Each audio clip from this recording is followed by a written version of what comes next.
NUAC stands for Nigeria United Against Corruption.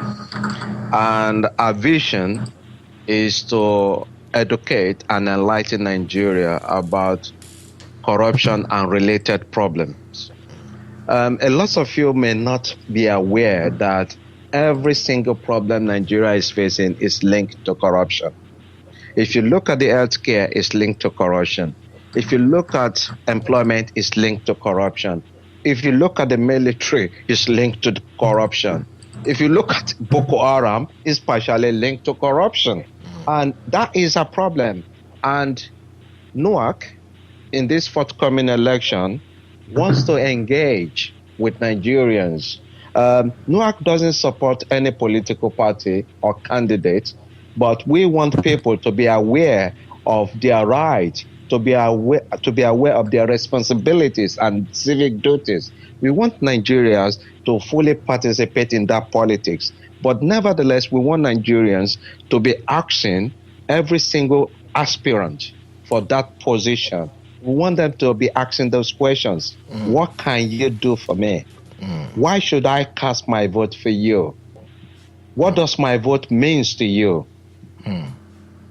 What we are saying today is that vote is a cost of bag of rice or a liter of cooking oil. Stomach infrastructure. And it took money. How long will that take me? I'm probably going to cook that in 1 or 2 days. What happened on day 3? Am I still sitting in front of the yard because there's no job, there's nowhere for me to go? I have children. My children goes to school, but what do they really learn? What is the structure in that school? Most of them are putting their life at risk, entering that building every single day. Dilapidated buildings. Buildings that are falling apart. No equipment, no books. Teachers' salaries are not being paid. Very low morale. What is the level of our education standard? Somewhere in Edo State, the governor sat with a teacher who couldn't speak English. Yeah, a principal for that matter. A principal for that matter. And I'm casting my vote for a candidate. Am I asking that question? Who is responsible for that school institution? Who is responsible to ensure that we have professionals in places? What is the situation in our hospitals today? Yeah, most of them are closing down. Yeah, that's true. And those that are open, do they have equipment? You know what? Every single one of them have surgeons, consultants, doctors, nurses. They are on full salaries. And to make the matter worse, they are engaging in private businesses. Exactly. And they are still being paid. And we're talking about corruption, and we point our fingers, our hands to those in the authority. We need to search ourselves. Exactly. What impact am I having? What contribution am I putting on corruption in Nigeria? Look at our private clinics. We have quack doctors and quack nurses. They are death centers. Death centers. You will never be revived if you enter any of those clinics because they don't have any equipment to revive you. Look at the chemists. Can you just imagine a nation like Nigeria with our pride in education? We have illiterates becoming general medical practitioners that will diagnose your sickness and prescribe you medication in a chemist. It is a shame. It is. It is a shame that we get to that level. And I want to ask that question. What is happening to us as Nigeria? Today, many of us are sick. Where do we go? We go to pastors. We go to Afar. We go to the herbalist. For acute medical condition that you should be in an hospital and you think corruption is not affecting you, we need to wake up. We need to wake up and see things in a clear perspective. Walk around your neighborhood. Look at the infrastructure. Look all around you. Today, lots of Nigerians are sleeping in darkness right now. But you know what? they are still paying electricity bill. Yeah, they get. for the electricity that they never have. They never had. They never, and probably will not have it for quite a long time. And you think that is right? What is the problem with that? What impact is it having? So instead of you to buy a food in bulk, where it's cheaper and you can refrigerate it, because of lack of electricity, you can't do that. So you are wasting more money feeding your family because of it. Look at your roads. When it rains, how many roads can we walk through? Is that not infrastructure? I mean, all those debts, all those rubbish that are littering everywhere in our neighborhood, is it the government that is dumping them there? No. It's we. The citizens. The citizens.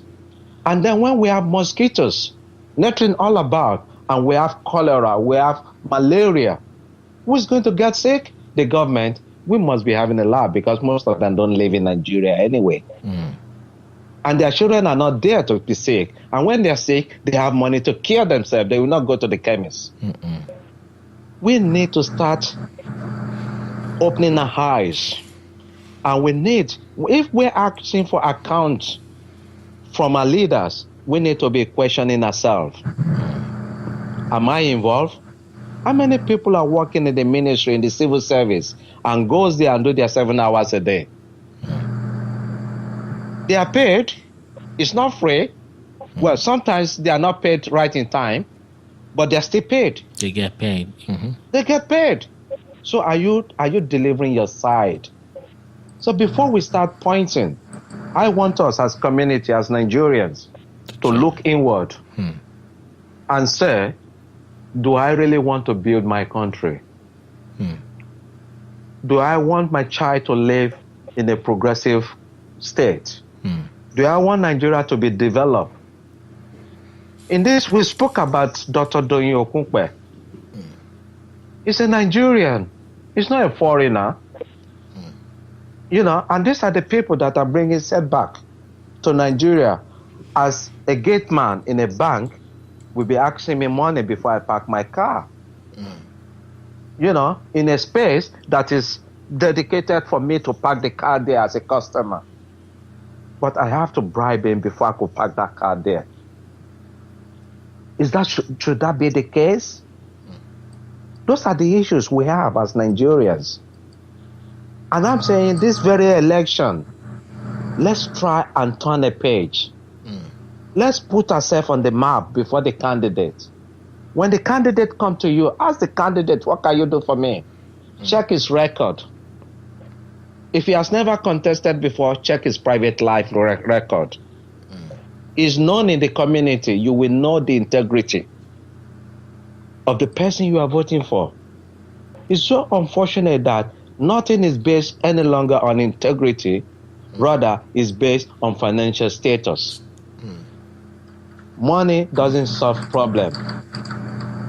It can bring a little bit of comfort, but the problem is still there. It might be dormant, but it will surface. And it seems that these people have become a role model, especially for young people. Every one of us want to cut corner, shortcuts, and make inward into success. What have you done for it? What work have you done in your life to achieve that? And you think people that are struggling are stupid? This is why people go to the extraordinary length of committing crime. And then they get arrested. And the whole thing is over before you know it. I just want us, as citizens, to come back to our senses and remember that the country belongs to us. The community belongs to us. Whatever I do today against that nation, I do it for every single newborn. Because everyone will serve her age. We don't even know what we're going to do in the next year when if the oil continue to go down. We don't know.